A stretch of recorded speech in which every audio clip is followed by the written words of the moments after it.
Hey guys, welcome back to my channel. तो आज मैं आप लोगों के लिए एक न्यू और बहुत ही बेहतरीन ड्रामा एक्सप्लेन करने वाली हूँ। बट उससे पहले वीडियो को लाइक, चैनल को सब्सक्राइब और अपने दोस्तों के साथ शेयर करना मत भूलना। प्रॉमिस करो नहीं भूलोगे। मुझे पता है भूल जाओगे, सो भी कर दो। And now without wasting any time let's start the explanation. तो ड्रामा की शुरुआत हमारी फीमेल लीड शौमा से होती है, जो कि ऑडिशन दे रही थी क्योंकि उसका सपना था कि वो मरने से पहले एक बार एक्टिंग करना चाहती है। तभी यहाँ एंट्री होती है हमारे मेल लीड ओजेई की, बट वो दोनों एक दूसरे को देख नहीं पाते। शौमा जैसे ही बाहर आती है तो उसके डॉक्टर उसे मैसेज करके बताते हैं कि तुम्हारे पास जीने के लिए सिर्फ 3 महीने बचे हैं क्योंकि तुम्हें टर्मिनल कैंसर है। जिसे सुनकर वो शॉक्ड हो जाती है। रात में वो बार में आकर काफी ज्यादा ड्रिंक करती है और कहती है, गॉड आप मेरे साथ ऐसा कैसे कर सकते हैं। जीने के लिए मुझे सिर्फ 3 महीने दिए हैं, मगर मैं ही क्यों, दुनिया में इतने सारे लोग हैं। अभी तक तो मेरा ना ही बॉयफ्रेंड बना है और ना ही मैं किसी लड़के के साथ सोई हूँ। इतना जल्दी कैसे मर सकती हूँ। जिसे सुनकर बेचारे गॉड भी कह रहे होंगे, अच्छा ये कर लो पहले, तुम्हारा लड़के के साथ सोना ज्यादा जरूरी है। तभी उसे मैसेज आता है कि आपने ऑडिशन का पहला राउंड पास कर लिया है। जिसे सुनकर पहले तो वो हैप्पी होती है, बट देन कहती है, खुश होने का क्या फायदा, वैसे भी मुझे मरना ही है। तभी वहाँ एक लफंगा आकर उसे छेड़ने लगता है, जिस वजह से शौमा नीचे गिरने ही वाली थी, लेकिन तभी जेई आकर उसे बचा लेता है। और फिर क्या था, दोनों एक दूसरे की आंखों में ऐसे खो जाते हैं जैसे हम ड्रामास देखने में। शौमा कहती है, ओ गॉड कितना हैंडसम है ये, क्या मैं कोई सपना देख रही हूँ? अगर हाँ तो आई विश कि ये सपना कभी खत्म ही ना हो। वो काफी ज्यादा ड्रंक थी तो जेई उसे होटल रूम में लेटाकर जाने लगता है, बट वो उसे रोकते हुए अपने करीब लाती है। जिसे देखकर हम व्यूअर्स वॉज लाइक, गई भैंसिया पानी में, अरे लड़की ठहर जा, तू नशे में है। और फिर क्या, वही होता है जो नहीं होना था। दोनों अपनी फर्स्ट नाइट शादी से पहले ही स्पेंड कर लेते हैं। मॉर्निंग में जब उसकी नींद खुलती है तो वो खुद को ऐसी हालत में देखकर कंप्लीटली शॉक्ड हो जाती है और कहती है, ओ गॉड ये मैंने क्या कर दिया। जिसे सुनकर हम व्यूअर्स वॉज लाइक, हमने तो पहले ही मना किया था बट तुमने हमारी सुनी ही नहीं। वो चुपचाप अपना सारा सामान लेकर भागते हुए वहां से चली जाती है, बट गलती से उसकी स्टूडेंट आईडी वहीं छूट जाती है। देन नेक्स्ट सीन में हम उसे लाइब्रेरी में देखते हैं, जहां उसका ध्यान पढ़ाई में कम बल्कि जेई पे ज्यादा होता है। वो उसे काफी मिस कर रही थी और खुद से कहती है कि मैं बहुत ही लकी हूँ जो मुझे मरने से पहले उस जैसे हैंडसम बंदे के साथ सोने का मौका मिला।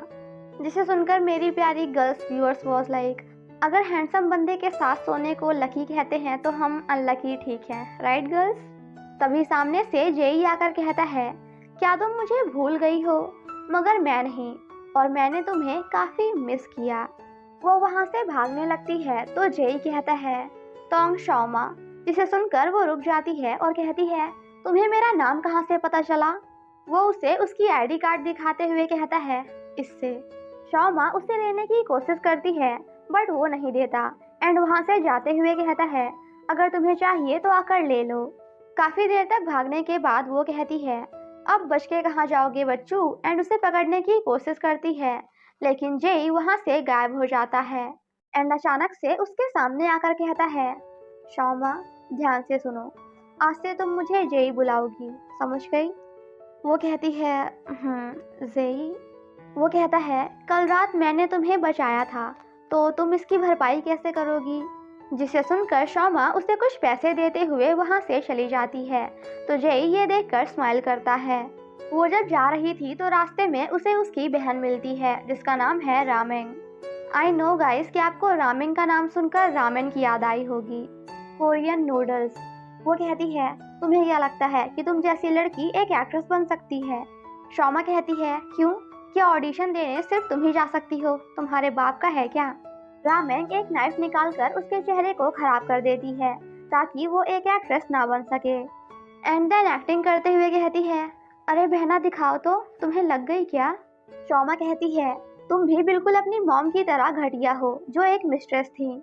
जिसे सुनकर वो शौमा को मारने ही वाली थी, पर तभी वहाँ जेई आकर उसे रोक देता है और कहता है, इससे पहले कि मेरा मूड चेंज हो जाए चुपचाप यहाँ से चली जाओ। एंड देन उसकी चोट को देखकर कहता है, क्या ये दर्द कर रहा है? आई एम श्योर कर रहा होगा। जिसे सुनकर हम व्यूअर्स वॉज लाइक, नहीं, नहीं दर्द कर रहा, उसे तो मज़े आ रहे हैं, आओ तुम भी ले लो मज़े। शौमा कहती है, देखो तुमने मेरी फिर से हेल्प की है बट मेरे पास तुम्हें देने के लिए पैसे नहीं हैं। वो कहता है, कोई बात नहीं, मैं तुम्हें एक प्लेस पर लेके चलता हूँ। वो उसे एक ऐसे प्लेस पर लेके आता है जहाँ से नीचे पूरी कंट्री दिख रही थी, जिसे देखकर वो काफ़ी हैप्पी हो जाती है। जई बड़े ही प्यार से उसके गालों को टच करते हुए उसकी चोट को ठीक कर देता है और कहता है, क्या तुम मुझे देख चुकी या फिर और देखना है? वो कहती है, आखिर तुम हो कौन? वो कहता है, तुम्हारा सेवियर, और मैं वहाँ का रहने वाला हूँ। आज से 100 साल पहले हमारी कंट्री में सिविल वॉर चल रही थी, जिससे मैं काफ़ी ज़्यादा परेशान हो गया और अर्थ में रहने आ गया। मुझ जैसे इस कंट्री में बहुत से लोग हैं और हम सभी के पास सुपरनेचुरल पावर्स हैं, और अब तो मैं 125 ईयर्स का हो गया हूँ। वो हंसते हुए कहती है, अच्छा, मतलब तुम मुझे पागल बनाओगे और मैं बन जाऊंगी इतनी बेवकूफ़ दिखती हूँ क्या? अगर तुम 125 साल की हो तो मैं भी 500 साल की हूँ। वो कहता है, अच्छा तो तुम्हें मुझ पे भरोसा नहीं है।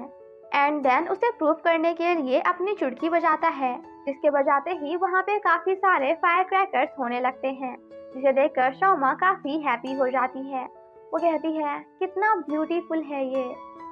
दोनों साथ में नज़ारे को एंजॉय कर रहे होते हैं। शौमा खुद से कहती है, अगर ये सच में दूसरे प्लेनेट से आया है तो शायद ये मुझे बचा सकता है, क्योंकि मैं बहुत जल्द ही मरने वाली हूँ। वो कहता है, व्हाट, तुम मरने वाली हो? वो कहती है, एक मिनट, क्या तुम्हें मेरे मन की बातें सुनाई देती हैं? वो कहता है, हाँ, मुझे तुम्हारे बारे में सब पता है। वो कहती है, क्या पता है? वो कहता है, यही कि तुम्हारे पास जीने के लिए सिर्फ 3 महीने बचे हैं। बट डोंट वरी, मेरे लिए इतना काफ़ी है। वो कहती है, किस बात के लिए?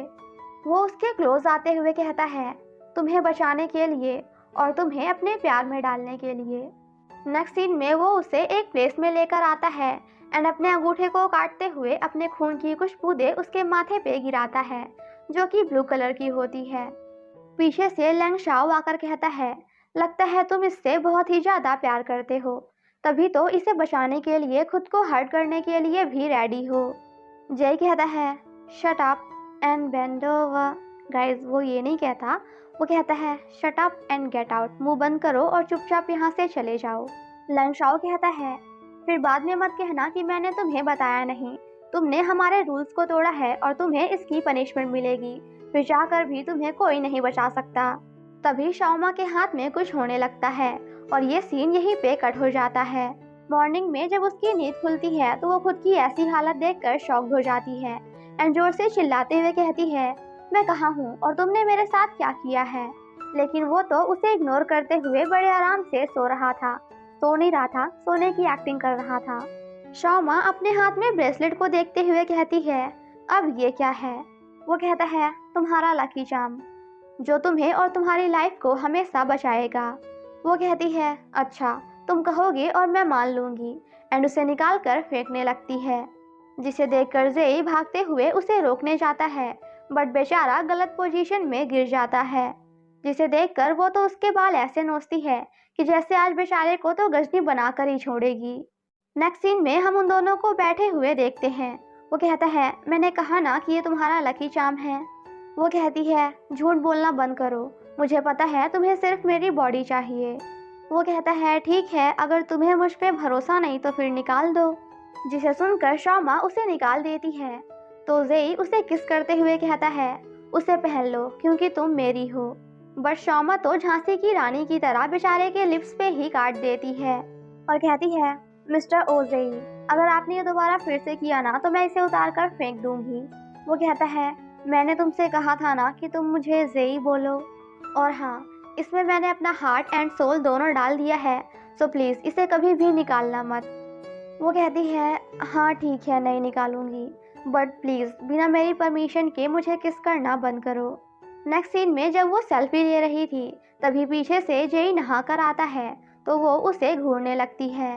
वो कहता है, अगर तुम मुझे देखना ही चाहती हो तो सामने से देखो ना, ऐसे छिपके देखने की क्या ज़रूरत है? वो अपनी आंख बंद करके वहाँ से जाने लगती है, बट सामने जाकर उसी से टकरा जाती है। वो फिर से भागने लगती है तो जेई कहता है, पागल लड़की, कहाँ जा रही हो? गेट उधर है। वो कहती है, हाँ हाँ मुझे पता है, मैं तो बस चेक कर रही थी। एंड देन भाग जाती है। उसके जाते ही जेई को काफ़ी अजीब सा फील होने लगता है। पीछे से लेंगशाओ कहता है, आखिर तुम ऐसा क्यों कर रहे हो? तुम उस लड़की के साथ अपनी ज़िंदगी क्यों बांट रहे हो? आखिर उसमें ऐसा क्या है? नेक्स्ट सीन में हम शौमा को डायरेक्टर के पास देखते हैं, जहां वो उसे बताते हैं कि हमारी फिल्म के लिए तुम as a lead actress select हो गई हो। इसे सुनकर शौमा काफ़ी हैप्पी होती है। यहाँ डायरेक्टर उसके काफ़ी करीब जाने की कोशिश करता है एंड उसे होटल कार्ड देते हुए कल आने के लिए बोलता है, वो भी अकेले। तो आप समझ रहे हो ना, मुझे लगा कि सिर्फ कुछ कंट्रीज़ में ऐसा होता है कि जिनकी फैमिली फिल्म इंडस्ट्री से नहीं होती उन्हें डायरेक्टर्स ब्लैकमेल करते हैं, बट यहाँ तो हर कंट्री का यही हाल है, फिर चाहे वो चाइना हो या इंडिया। वो बाहर आकर कहती है, ठरकी बुढ़ा कहीं का। पीछे से लेंगशाओ भी उसे फॉलो कर रहा था। शौमा कहती है, जेई मुझे पता है ये तुम हो, परेशान करना बंद भी करो। बट वहाँ कोई नहीं होता, जिसे देखकर वो काफ़ी डर जाती है। लेंगशाओ उस पर अटैक करने ही वाला था, बट तभी जेई आकर उसे रोक लेता है। जेई कहता है, वो मेरी है, आज के बाद फिर अगर तुमने ऐसा करने की कोशिश भी की तो मैं तुम्हें छोड़ूंगा नहीं। शौमा जब वापस जा रही थी तभी कुछ लोग वहां आकर उसे किडनैप कर लेते हैं। जेई को जैसे ही उसके ब्रेसलेट में लगी घंटियों की आवाज़ सुनाई देती है तो वो उसे बचाने पहुंच जाता है। शौमा की किडनैपिंग किसी और ने नहीं बल्कि रामेंग ने करवाई थी। दूसरी तरफ जेई उन गुंडों की सर्फ एक्शन लगाकर धुलाई करता है एंड शौमा को बचाकर वहां से ले जाता है। मॉर्निंग में जब उसकी आंखें खुलती है तो वो अपने सामने जेई को लेटा हुआ देखकर शॉक हो जाती है। वो कहती है, तुम? वो कहता है, हाँ अब मैं दिख रहा हूँ तो मैं ही होऊंगा ना। शौमा कहती है, चुपचाप यहाँ से चले जाओ। वो कहता है, अरे मैं तो तुम्हें बताना भूल ही गया कि मैं यहीं शिफ्ट हो गया हूँ। एंड देन उसे सामने अपने रखे हुए कपड़े दिखाता है। वो कहती है, तुमसे किसने कह दिया कि तुम मेरे रूम में अपने सामान रख सकते हो? तुम्हारे पास तो सुपर पावर्स है ना, तो मैं तुम्हें सिर्फ 10 मिनट का टाइम देती हूँ। 10 मिनट के अंदर अंदर अपने सारे कपड़े यहाँ से हटा लो। बट जेई तो उसकी बातों को बिल्कुल ऐसे इग्नोर करता है जैसे एग्जाम्स होने के बाद हम अपने पेपर को। वो उसे रूम से निकालते निकालते नीचे गिर जाती है, बट बंदा रूम से नहीं निकलता। तभी अचानक से उसे याद आता है कि उसे डायरेक्टर से मिलने होटल जाना है। वो कहती है, अब तो चले जाओ, मुझे चेंज करना है। वो कहता है, ठीक है, मैं लिविंग रूम में तुम्हारा वेट करूंगा। वो कहती है, हाँ ठीक है, पर झांकना मत। जेई जब उसका वेट कर रहा था तो अचानक से शौमा उसे ड्रेस चेंज करते हुए दिखती है। वो कहता है, पागल लड़की, पर्दे तो बंद करो। वो कहती है, बदतमीज कहीं के, तुम झांक रहे हो ना। शौमा कहती है, देखो मैं तुम्हें आखिरी वार्निंग दे रही हूँ, मेरे वापस आने से पहले अपने सारे कपड़े मेरे रूम से हटा लेना। नेक्स्ट सीन में जब शौमा डायरेक्टर से मिलने जाती है तो वो उसका गला पकड़ते हुए उसे मारने की कोशिश करता है। वहीं वॉशरूम में हम लेंगशाओ को देखते हैं जो कि डायरेक्टर को कंट्रोल कर रहा था, बट तभी जेई आकर उसे बचा लेता है। वो कहता है, डोंट वरी, मैं आ गया हूँ और जब तक मैं यहाँ हूँ तुम्हें कोई हर्ट नहीं कर सकता। यहाँ वो वॉशरूम में लेंगशाओ को भी देख लेता है। नेक्स्ट सीन में हम उन दोनों को साथ में देखते हैं। जेई कहता है, आज तुमने अपनी लाइन क्रॉस कर दी। लेंगशाओ कहता है, मुझे वो लड़की पसंद नहीं, जब से वो आई है मैं चैन से सो भी नहीं पाया और उसके आने के बाद से तुम भी काफ़ी बदल गए हो। फ्लैशबैक में हम देखते हैं कि शौमा रोते हुए रोड साइड बैठी होती है क्योंकि उसकी मॉम के मरने के बाद डैड ने घर में मिस्ट्रेस ला ली एंड उसे घर से बाहर निकाल दिया। वो कहती है, मॉम आप कहाँ हैं, मैं आपको मिस कर रही हूँ। तभी पीछे से जेई आता है जिसकी हालत काफ़ी ज़्यादा ख़राब होती है, तो शौमा जाकर उसकी हेल्प करती है। और इसी फ्लैशबैक के साथ पार्ट 1 यहीं पे ख़त्म हो जाता है। पार्ट 2 के लिए स्टे ट्यून, जो कल आ जाएगा। बट तब तक के लिए अगर आपको ये ड्रामा पसंद आया हो तो आप ये ड्रामा भी देख सकते हो जिसमें हमारा मेल लीड एंजल होता है एंड उसके पास 2 प्यारे प्यारे पंख भी होते हैं और हमारी फीमेल लीड हमारी और आपकी तरह एक ह्यूमन होती है। तो अब कैसे एंजल एंड ह्यूमन की लव स्टोरी आगे बढ़ती है जानने के लिए आप ये ड्रामा देख सकते हो जिसका लिंक डिस्क्रिप्शन बॉक्स में दिया हुआ है। और जिन्होंने ऑलरेडी देखा हुआ है तो कोई बात नहीं, बट अगर आप भी चाहो तो दोबारा देख सकते हो। Thank you so much for watching my explanation. Stay safe and healthy. Bye bye.